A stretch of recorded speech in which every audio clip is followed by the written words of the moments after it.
وَإِذْ قَالَ لُقْمَانُ لِابْنِهِ وَهُوَ يَعِظُهُ، یاد کرو جب کہ کہا لقمان نے اپنے بیٹے سے اور وہ اسے نصیحت کر رہے تھے، یا بنی لا تشرک باللہ، نمبر 1 اللہ کے ساتھ شرک مت کیجو، ان الشرک لظلم عظیم، یقیناً شرک بہت بڑا ظلم ہے، بہت۔ اللہ خالق ہے تنہا، باقی سب مخلوق ہے۔ اب آپ نے مخلوق میں سے کسی کو اللہ کے برابر کر دیا، یا اللہ کو کسی اعتبار سے گرا کر مخلوق کی صف میں لا کے کھڑا کر دیا، تو اس سے بڑا شرک، اس سے بڑی ظلم، اس سے بڑی ناانصافی، اس سے بڑا ظلم کوئی نہیں۔ دوسری وصیت ان کی کیا ہے؟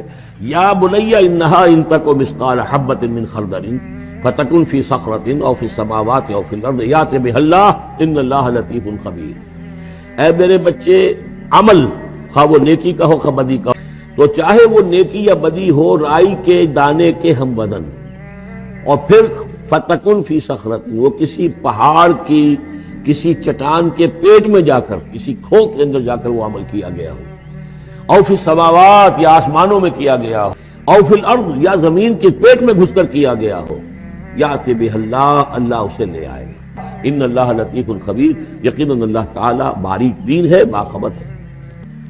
اب اس کے بعد تیسری بات، یا بنی اقم الصلاۃ، نماز قائم رکھ، یعنی جس اللہ کو تم نے پہچان لیا ہے، اب محض ایک مرتبہ پہچان لینا کافی نہیں ہوگا، اسے یاد رکھنا ضروری ہے۔ اور نمبر 4، وَأَمُرْ بِالْمَعْرُوفِ وَانْهَ عَنِ الْمُنْکَرِ، اور نیکی کا حکم دو اور بدی سے روکو۔ وَاصْبِرْ عَلَىٰ مَا أَصَابَكَ، اور یہ بھی جان لو کہ اگر یہ امر بالمعروف اور نہی عن المنکر کرو گے تو تکلیفیں آئیں گی، پھر جو شے بھی تم پر آئے اس پر صبر کرو، ان ذالک من عزم الامور، یقیناً یہ چیزیں ہیں جو بڑی ہمت کے کاموں میں سے۔ آخری 2 آیتیں ہیں، وَلَا تُصَعِّرْ خَدَّكَ لِلنَّاسِ، اور دیکھو اپنے گالوں کو پھلا کر مت رکھو لوگوں کے سامنے، یعنی تکبر اور غرور، اس انداز میں رہنا۔ وَلَا تَمْشِ فِي الْأَرْضِ مَرَحًا، اور تم زمین میں اکڑ کر نہ چلو۔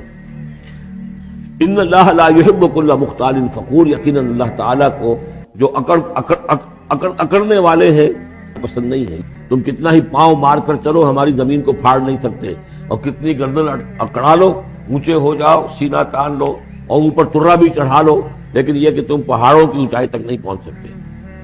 آخری بات فرمائی، وقصد فی مشیک، اپنی چال میں میانہ روی اختیار کرو۔ یہ میانہ روی ہر اعتبار سے، چال میں بھی، خرچ میں بھی۔ وقصد فی مشیک وغضض من صوتک، اور اپنی آواز کو پست رکھو۔